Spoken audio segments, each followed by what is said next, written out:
she yelled. "I don't need a man to complete me." I replied, "That's a powerful mindset." Then I withdrew all my support. She was furious when she realized how much I was completing her monthly budget.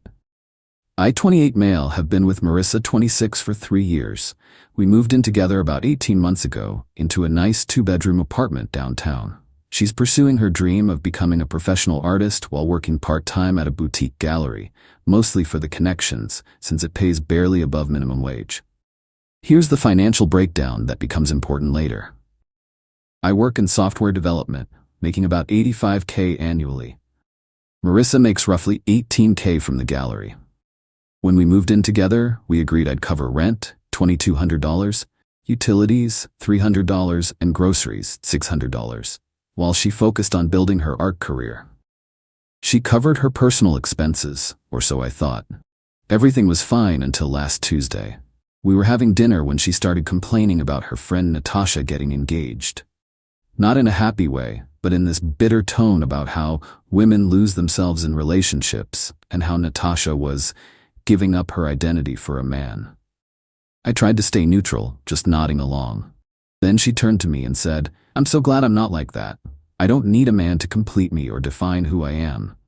Cool, I thought. Good for her. But then she kept going. "Actually, I've been thinking. This whole living situation feels too traditional, like I'm some kept woman. It's affecting my art. I need to feel truly independent to create authentic work." I asked what she meant. She launched into this whole speech about how our dynamic was toxic, how she felt like she was performing girlfriend duties in exchange for housing, and how it was basically patriarchal prostitution. Her words, not mine. I sat there genuinely stunned. I asked if she was unhappy with our relationship. "God, you're not listening," she yelled. "I don't need a man to complete me. I'm a whole person on my own. I shouldn't have to explain my independence to you." I took a breath. "That's a powerful mindset," I said calmly. "I respect your need for independence." She seemed satisfied with that response, went right back to eating, talking about her next art project. That night, I couldn't sleep. I kept thinking about what she'd said. If she felt our arrangement was so toxic, if she needed independence, well, actions speak louder than words, right? The next morning, after she left for work, I made some calls. First, I contacted our landlord.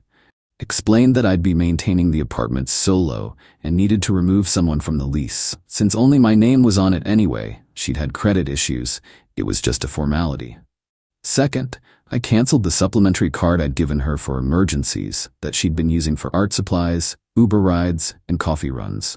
Her name, but my account. Third, I changed the grocery delivery account password. Same with the streaming services.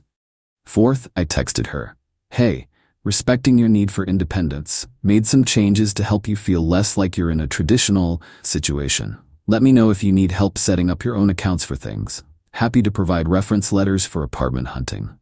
I included screenshots of the cancellation confirmations. Her response came 40 minutes later, and boy, was it something. Update 1, the text started friendly enough. "Haha, very funny, babe, you made your point." When I didn't respond, they escalated. "Seriously though, I need to get groceries after work." Then, "My card got declined at lunch. This isn't cute anymore." By evening, "What did you do? The streaming services aren't working." I responded once, "You said you didn't need a man to complete you. I'm respecting that. I'll have your belongings packed by Sunday so you can move them to your new place." She came home like a hurricane, slammed the door so hard the frame shook. "What the hell is this?" She waved her phone at me. "Independence," I said, not looking up from my laptop. "Like you wanted." "I didn't mean. I was just venting. You know I can't afford my own place." "That sounds like you need someone to complete your financial situation," I said. "But you were very clear that arrangement was toxic." She called me every name in the book, said I was being manipulative, abusive, controlling. I stayed calm, kept working. "Where am I supposed to go?" she demanded. "I assume you'll figure that out. You're a whole person on your own, remember?" She stormed into the bedroom, what used to be our bedroom. I heard drawers slamming, things being thrown around. Whatever. I'd already moved my important stuff to the spare room. 20 minutes later, she came back out, tears streaming. Different approach. "Baby, I'm sorry, I didn't mean it like that. You know I love you. We can work through this. There's nothing to work through, I said. You expressed your needs. I'm honoring them. I've given you 5 days to find alternative accommodation. 5 days? That's illegal. You can't just evict me. You're not on the lease, I reminded her. You're a guest who's been asked to leave. But hey, I'm sure someone as independent as you has plenty of options. She threw a coaster at me. Missed. Then grabbed her purse and stormed out, yelling something about staying with her friend Desiree. That was 2 days ago. Since then, my phone has been blowing up. But not just from her. Update 2. So Marissa's been staying with different friends and apparently wearing out her welcome fast. Desiree lasted 2 nights before Marissa's artistic process. Read, staying up until 4 a.m. playing music and painting, became too much. But here's where it gets interesting. Remember how I thought she was covering her personal expenses? Turns out I was subsidizing way more than I realized. Her mom called me yesterday. Not to yell, to panic. Ethan, what's happening? Marissa says you kicked her out and now she's asking me for $1,800. $1,800? I was confused. For what? She says she owes money to various people and places. Something about payment plans? She's been crying, saying you financially abused her. I laughed. Actually laughed. Patricia, did she mention why I asked her to leave? Silence. Then, she said you had a fight. I explained the whole thing. The patriarchal prostitution comment, the independent speech, all of it. Patricia sighed so deeply I could feel it through the phone. That girl? I told her to appreciate what she had. Do you know how many times her father and I have bailed her out? Turns out quite a few. And here's the kicker. Marissa had been telling her parents we were splitting everything 50-50. They thought she was paying half the rent, half the bills, everything. She'd been taking money from them monthly for her share of expenses and spending it on, well, not expenses. She what? Patricia was furious. We've been sending her $900 a month. I did the math. Gallery job, $1,500 a month. Parents, $900 a month. That's $2,400 she had coming in with zero expenses, except whatever personal stuff she bought. Where was it going? Patricia didn't know either, but she was done. She's on her own this time. Maybe she'll finally learn. Meanwhile, Marissa's texts had evolved from anger to bargaining to straight manipulation. I'll die without you. I'm nothing without your support. Please, I see now how much you complete me. The irony wasn't lost on me. 2 weeks ago, she didn't need a man. Now I was essential to her survival? But the real entertainment came from her social media. Oh boy. First, she posted about escaping an abusive situation and needing donations for her fresh start. She raised $200 before people started asking questions in the comments.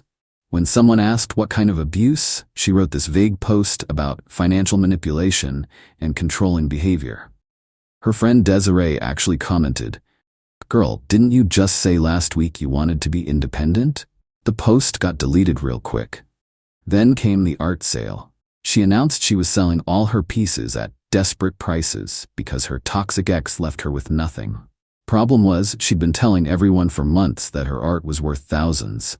Now she was trying to sell paintings for $50 to $100. No takers. Best part? She tried to come collect more of her stuff while I was at work. Building security called me.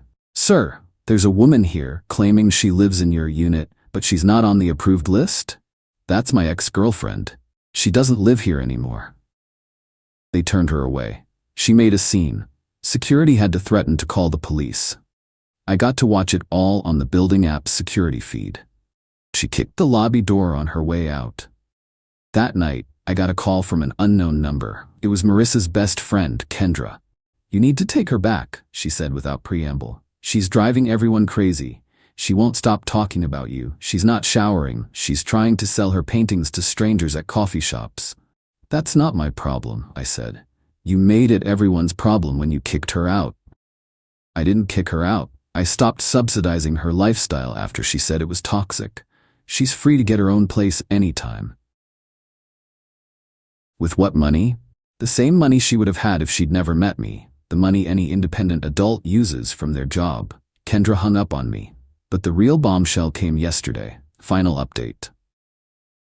So remember how I wondered where Marissa's $2,400 month was going? Well, the universe provided answers in the most ridiculous way possible. Her gallery coworker, Marcus, reached out. Turns out he follows me on Instagram. I post coding stuff sometimes. Saw I was single and wanted to give me a heads up about some things. Over coffee, Marcus spilled everything. First, Marissa had been fired from the gallery 3 weeks ago, before our fight. She'd been borrowing from the cash register to fund her installations, aka elaborate photo shoots for her Instagram art page. Almost $3,000 over 2 months. We didn't press charges because the owner felt bad for her, Marcus said. She cried, said she was an addict, a shopping addict. A what now?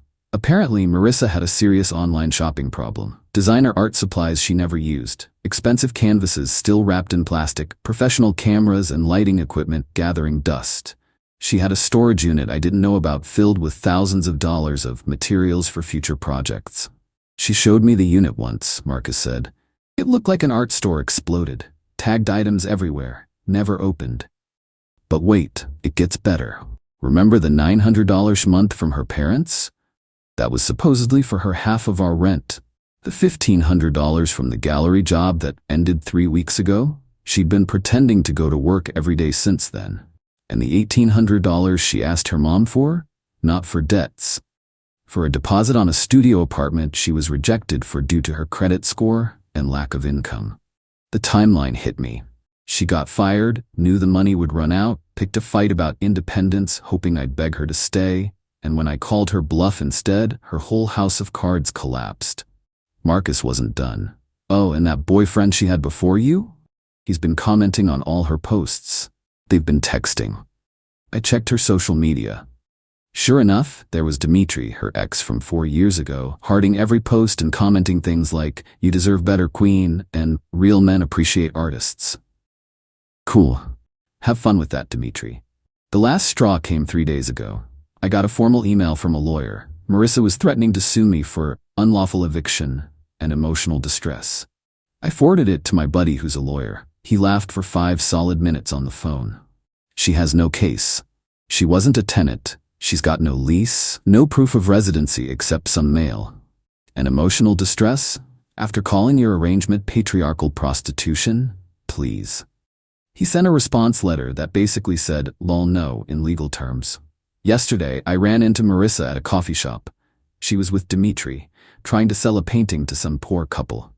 Her hair was unwashed, she looked exhausted, and she was wearing the same dress I'd seen her in on Instagram 3 days ago.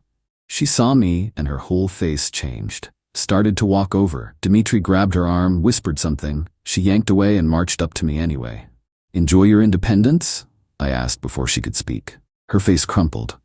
"Please, I'm sorry. I'll do anything. I'll clean, I'll cook, You'll do what any adult does," I interrupted. "Figure it out." "I'm homeless. You're couch surfing, there's a difference. And hey, Dimitri's right there. I'm sure he'd love to complete you." She glanced back at Dimitri, who was suddenly very interested in his phone. "He lives with his mom," she said quietly. "Sounds like a you problem." I left with my coffee. She didn't follow. Last I heard from Patricia, Marissa had finally agreed to move back home with them, but only after they set strict conditions. No money, just room and board. She has to get a real job, pay back what she stole from the gallery, and go to therapy for her shopping addiction. The storage unit got auctioned off when she couldn't pay. Someone got thousands of dollars of unused art supplies for $200. Dimitri ghosted her when he found out she was actually broke. Her Instagram art page has been dormant for 2 weeks. Meanwhile, I'm living my best life. Converted her art studio back into a gaming room. Started dating a software engineer who splits the check without making it a feminist statement. Learned to cook instead of ordering takeout every night.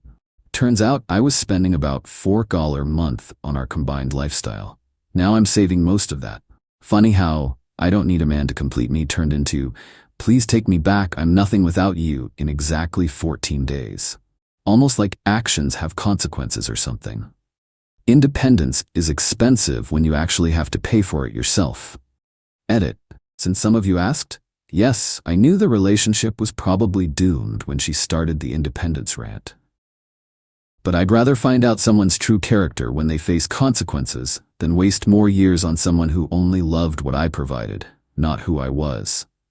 Better to lose a girlfriend than gain a wife who thinks your support is toxic until the bills come due.